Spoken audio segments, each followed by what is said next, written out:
Dan apa saja musibah yang menimpa kamu, maka adalah disebabkan oleh perbuatan tanganmu sendiri.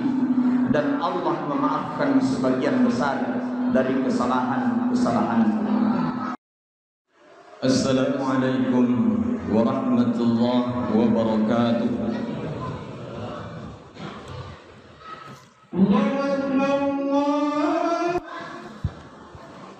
Innal hamdalillah nahmaduhu wa nasta'inuhu wa nastaghfiruh wa na'udzu billahi min shururi anfusina wa min sayyiati a'malina. May yahdihillahu fala mudilla lahu wa may yudlilhu fala hadiya lahu. Ashhadu an la ilaha illallah wahdahu la syarika lahu wa ashhadu anna sayyidina wa nabiyyana Muhammadan abduhu wa rasuluh. Allahumma salli wa sallim wa barik ala nabiyyina Muhammadin wa ala alihi wa sahbihi wa man tabi'ahum bi ihsanin ila yaumiddin. Amma ba'd. Ya ayyuhalladzina amanu taqullaha haqqa tuqatih. Ittaqullaha haqqa tuqatih wa la tamutunna illa wa antum muslimun. Wa qala Rasulullah sallallahu alaihi wasallam, Ya Muhammad, ishma syi'ta fa innaka mayyitun wa ahbib man ahbabta fa innaka mufariquh wa'mal ma syi'ta fa innaka majziyun bihi. Sadaqallahul aliyyil azim wa sadaqa rasulillahin nabiyil karim wa nahnu ala dhalika minasy syahidin wasyakirin walhamdulillahi rabbil alamin. Kaum muslimin jamaah Jumat yang berbahagia, pada awal khutbah ini khatib berpesan kepada pribadi dan kepada kita sekalian, mari senantiasa meningkatkan iman dan takwa kita kepada Allah Subhanahu wa taala, terutama di akhir tahun dan menjelang awal tahun. Sebab kita melihat bangsa kita ini seringkali dilanda musibah, terutama di akhir-akhir tahun. Beberapa kejadian-kejadian yang melanda bangsa ini, dari tsunami besar yang melanda di ujung barat, khususnya di wilayah Aceh, yang menelan korban diperkirakan sekitar 150.000 orang, yang sebagian besar tidak ditemukan jasadnya. Ditambah lagi dengan gunung meletus, banjir yang terjadi di mana-mana. Semua Allah datangkan ini merupakan peringatan kepada umat manusia agar mereka kembali ke jalan yang benar, ke jalan yang diridhai oleh Allah Subhanahu wa taala. Salawat dan salam tak lupa kita haturkan ke haribaan Nabi Allah Muhammad sallallahu alaihi wasallam. Kaum muslimin jamaah Jumat yang berbahagia, kalau kita melihat media sosial dan media elektronik, hampir tiap hari kita melihat berita-berita duka di sana sini. Belum lagi pandemi yang belum berakhir melanda seluruh dunia, terlepas dari kepentingan siapa. Tapi kita melihat berbagai macam musibah telah melanda bangsa ini. Maka benarlah Allah Subhanahu wa taala mengingatkan kita di dalam suratul Baqarah. Allah Subhanahu wa taala berfirman, A'udzu billahi samii'il 'aliim minasy syaithaanir rajiim. Wa lanabluwannakum bisyai'in minal khaufi wal ju' wa naqsin minal amwali wal anfusi wath thamarat wa basyyiris sabirin alladzina idza asabatuhum musibah qalu inna lillahi wa inna ilaihi raji'un.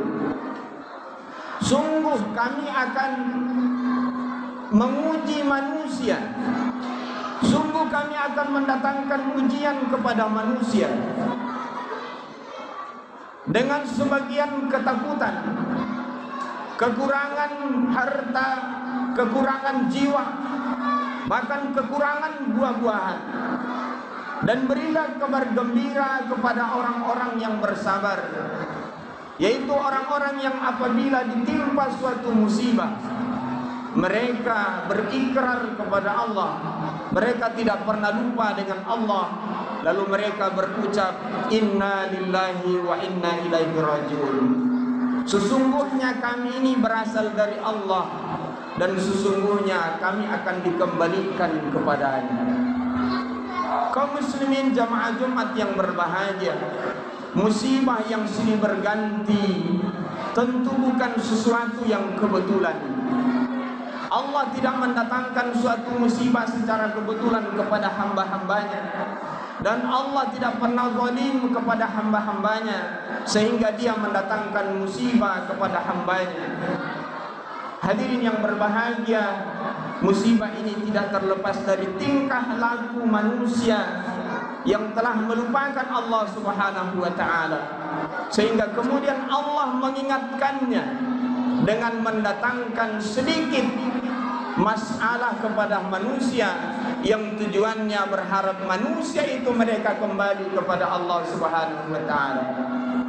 Maka benarlah apa yang pernah dikatakan oleh Imam Al-Qurtubi rahimahullah. Beliau menukil dari Ibnu Syu'bah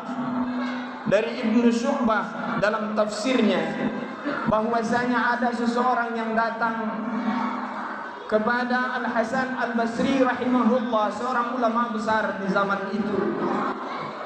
Beliau datang kepadanya. Laki-laki ini mengadu kepada Hasan Al-Basri.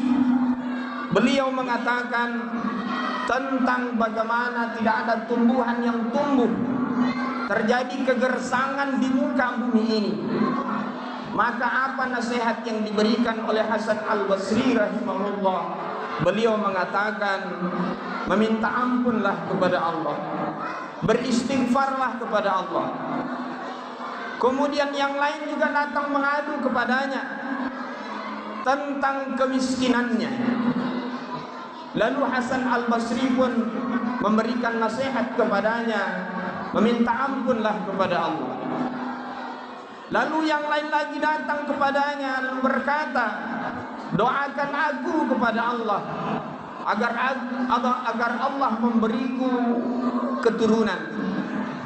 Maka beliau pun mengatakan kepadanya, beristighfarlah kepada Allah atau memohon ampunlah kepada Allah. Dan yang lain lagi mengadu tentang kekeringan kebunnya, kekeringan lahan yang telah digarapnya. Lalu kembali Imam Hasan Al-Basri lalu mengatakan, memohon ampunlah kepada Allah. Hadirin yang berbahagia, lalu beliau mengatakan, aku tidak mengatakan hal itu dari diriku sendiri, tetapi sesungguhnya Allah telah berfirman di dalam surah Nuh ayat 10-12. Beliau mengatakan bahwa sesungguhnya kemudahan rezeki yang kita peroleh, jauhnya bala yang akan kita dapatkan, maka sesungguhnya hanya di dalam ampunan Allah Subhanahu wa ta'ala. Kaum muslimin jamaah Jumat yang berbahagia, datangnya musibah ini tidak terlepas dari tingkah laku manusia yang telah melupakan Allah Subhanahu wa ta'ala. Hari ini betapa banyak manusia disibukkan dengan kebutuhan-kebutuhan dunia sehingga melupakan kewajibannya kepada Allah Subhanahu wa ta'ala. Diberinya kebutuhan hidup, diberinya kemawahan di dalam kehidupan ini, namun kemawahan yang telah dia peroleh menyebabkan dia lupa kepada Allah Subhanahu wa ta'ala, sehingga wajar Allah Subhanahu wa ta'ala datang mengingatkannya melalui musibah yang silih berganti kepadanya, agar manusia ini mau kembali mengingat dan mendekatkan dirinya kepada Sang Pencipta ini. Karena tidak ada yang menggerakkan gunung itu sehingga dia meletupkan magma yang berasal dari perut bumi. Tidak ada yang menggerakkan gelombang laut kecuali hanya dengan izin Allah Subhanahu wa taala. Semua makhluk tunduk patuh dengan perintah Allah. Maka oleh karena itu, manusia yang ingin selamat dari ujian yang besar, manusia yang ingin selamat dari musibah yang besar, maka mendekatlah kepada Allah agar kemudian Allah melindunginya dari segala hal yang membahayakan dirinya. Semoga Allah Subhanahu wa taala senantiasa mengingatkan kita supaya kita mau kembali ke jalan yang benar, tidak dengan adanya musibah yang datang kepada kita baru kemudian kita menyadari bahwa kita telah jauh dari Allah Subhanahu wa taala. Barakallahu li wa lakum fil Qur'anil Karim wa nafa'ni wa iyyakum bima fihi minal ayati wal dzikril hakim. Aqulu qawli hadza wastaghfiruhu innahu huwal ghafurur rahim.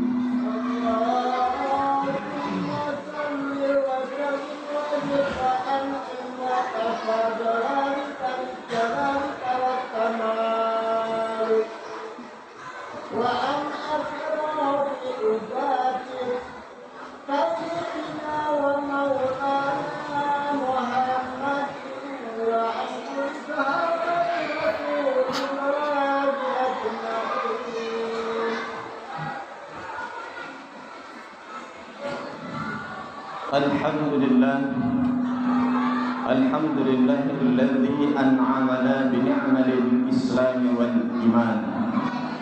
Asyhadu an la ilaha illallah wahdahu la syarika lah. Wa asyhadu anna sayyidina wa nabiyyana Muhammadan abduhu wa rasuluh. Allahumma salli wa sallim wa barik ala nabiyyina Muhammadin wa ala alihi wa sahbihi wa man tabi'ahum bi ihsanin ila yaumiddin. Amma ba'd. Ya ayyuhalladzina amanu taqullaha haqqa tuqatih wa la tamutunna illa wa antum muslimun.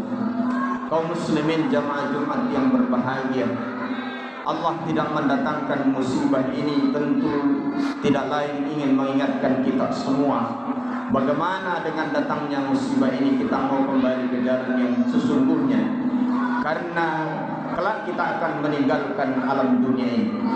Dunia ini yang Allah ciptakan punya keterbatasan. Maka oleh karena itu, ketika dunia ini sudah sampai akhir-akhir keterbatasannya, maka sudah barang tentu dia telah mengalami banyak kerusakan.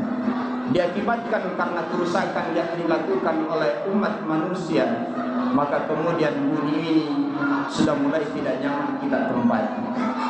Oleh karena itu Allah Subhanahu wa taala mengingatkan kita di dalam surah Asy-Syura ayat 30, "Wa ma asabakum min musibatin fabima kasabat aydikum wa ya'fu an katsir." Dan apa saja musibah yang menimpa kamu, maka adalah disebabkan oleh perbuatan tanganmu sendiri, dan Allah memaafkan sebagian besar dari kesalahan-kesalahanmu. Hadirin jemaah Jumat yang berbahagia, di dalam sebuah hadis yang disampaikan oleh malaikat Jibril, pesan ini disampaikan kepada Rasulullah sallallahu alaihi wasallam. Jibril berpesan kepada Rasulullah, "Ya Muhammad, isma syi'ta fa innaka mayyitun." Wahai Muhammad, hiduplah sesukamu, tetapi ingat engkau pasti akan mati. Hidup ini kita punya keterbatasan. Bahkan Rasulullah telah menggariskan bahwa rata-rata umatku yang hidup di alam dunia ini adalah sekitar 60-70 tahun. Ada yang lebih di atas 70 tahun tidak akan baik. Yang ada rata-rata sekitar 60-70 tahun kata Rasulullah. Karena Rasulullah sendiri memiliki umur sekitar 63 tahun kemudian dipanggil oleh Allah Subhanahu wa taala. Maka umur yang terbatas yang Allah berikan ini mari kita pergunakan semaksimal mungkin. Karena umur ini yang kita lakukan kelak kita akan pertanggungjawabkan di hadapan Allah. Seluruh amal yang kita lakukan di waktu sementara Allah titipkan kita di alam dunia, tempat kita untuk mencari bekal kehidupan perjalanan yang lebih panjang, sangatlah menentukan bagaimana keselamatan kita menuju ke kampung yang sesungguhnya, ke tempat sesungguhnya, yaitu akhiratnya Allah Subhanahu wa taala. Karena akhirat ini adalah perjalanan yang panjang, yang hampir tidak ada ujungnya. Berapa lama kita akan menempuh perjalanan, tidak ada satupun yang sanggup memperkirakannya. Bahkan di alam barzah, di alam kubur pun, berapa lama kita akan menuju sampai kemudian menunggu tahapan selanjutnya, tidak ada satupun manusia yang bisa memprediksinya. Karena akhir dari alam kubur itu ketika terjadi kiamatul kubra, kiamat besar dengan kehancuran alam semesta ini. Apakah kita berhenti di alam kubur? Ternyata tidak. Kita akan bangkit menuju yaumil ba'ts, alam kebangkitan. Lalu dari alam kebangkitan ini kita berjalan menuju yaumil mahsyar. Di sanalah kita akan berkumpul dari manusia pertama yang Allah ciptakan sampai manusia terakhir yang meninggal dunia ketika terjadi kiamatul kubra, kiamat besar. Maka di sana akan diadili, dihisab, dihitung amalnya satu persatu, bukan sekaligus tetapi satu persatu. Mereka menunggu pengadilan Allah Subhanahu wa taala, baru kemudian satu persatu akan menuju kepada timbangan, yaitu yaumil mizan, ditimbangnya amal baik dan amal buruk, dan tak satu pun manusia yang bisa terlepas darinya. Maka wajarlah Allah Subhanahu wa taala mengingatkan kita di dalam sabda Rasul, "Isma syi'ta fa innaka mayyitun." Silakan hidup sesuka hatimu di alam dunia ini, tetapi ingat kau pasti akan mengalami kematian. Telah banyak pendahulu-pendahulu kita telah mendahului kita, meninggalkan kita, baik dia karena sakit ataupun tidak, baik karena usia lanjut ataupun tidak, tetapi mereka ini menjadi bukti bahwa kematian adalah sesuatu yang pasti. Yang kedua, wahbib man ahbabta fa innakum mafariqu. Silakan cintai yang ingin kau cintai, silakan cintai harta, silakan cintai kedudukan, silakan cintai jabatan, bahkan silakan cintai keluarga, tetapi ingat kita pasti akan berpisah dengannya. Kalau bukan kita yang mendahuluinya, pasti mereka yang akan mendahului kita. Maka semua yang kita cintai ini sebelum berpisah dengannya, mari kita laksanakan tanggung jawab kita. Ada tanggung jawab dengan harta kita, infak yang harus kita keluarkan, zakat yang wajib kita keluarkan. Maka kewajiban terhadap harta ini juga kita harus tunaikan. Amanah lain dengan keluarga, ada anak istri kita, semuanya kita akan bertanggung jawab di hadapan Allah. Maka ajalah mereka untuk taat kepada Allah Subhanahu wa taala. Istri-istri kita ajalah mereka untuk menutup aurat. Anak-anak kita ajalah mereka untuk melaksanakan kewajibannya, baik kewajibannya kepada Allah maupun kewajibannya kepada sesama manusia, terutama kewajibannya kepada orang tuanya.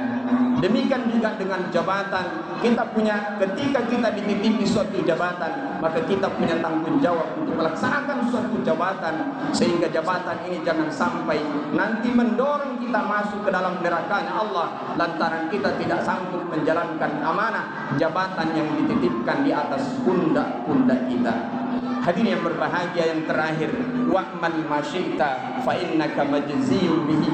Silakan berbuat sesuka hatimu di alam dunia ini, tapi ingat kelak engkau pasti akan mempertanggungjawabkan seluruh amal perbuatan yang engkau lakukan di amal dunia, baik yang nampak ataupun tidak nampak. Semuanya kita akan dihisab oleh Allah Subhanahu wa taala, sebab ada dua malaikat raqib, ada dua malaikat raqib dan atid yang ada di kiri kanan kita, yang tidak pernah tidur, tidak pernah lelah, tidak pernah lalai mengamati dan melihat setiap gerak-gerik kita. Maka mereka ini senantiasa mengintai dan melihat kita. Inilah CCTV kehidupan yang Allah ciptakan, di mana semua gerak-gerik kita, baik yang tersembunyi ataupun nampak, kelak akan diperlihatkan oleh Allah di yaumil hisab nanti. Maka hadirin berbahagia, mudah-mudahan amanah yang Allah titipkan kepada kita, baik berupa harta, keluarga, ataupun tahta atau jabatan yang Allah titipkan, sanggup kita jalankan amanah itu dengan sungguh-sungguh, sehingga kelak nanti ketika kita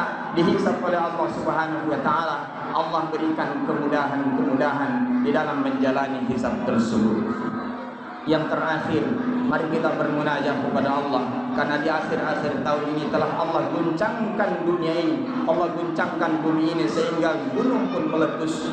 Demikian juga Allah guncangkan air, Allah turunkan air yang berlebihan, yang tadinya seharusnya menjadi rahmat bagi seluruh umat manusia, tapi sekarang air pun tidak lagi menjadi rahmat, tapi menjadi bala bagi manusia ketika air itu telah turun secara berlebihan. Maka mari kita berdoa kepada Allah, semoga Allah redakan segala musibah dan kita bisa keluar daripadanya, kemudian taat kepada Allah sungguh-sungguh sehingga bisa menjalani kehidupan ini dengan baik.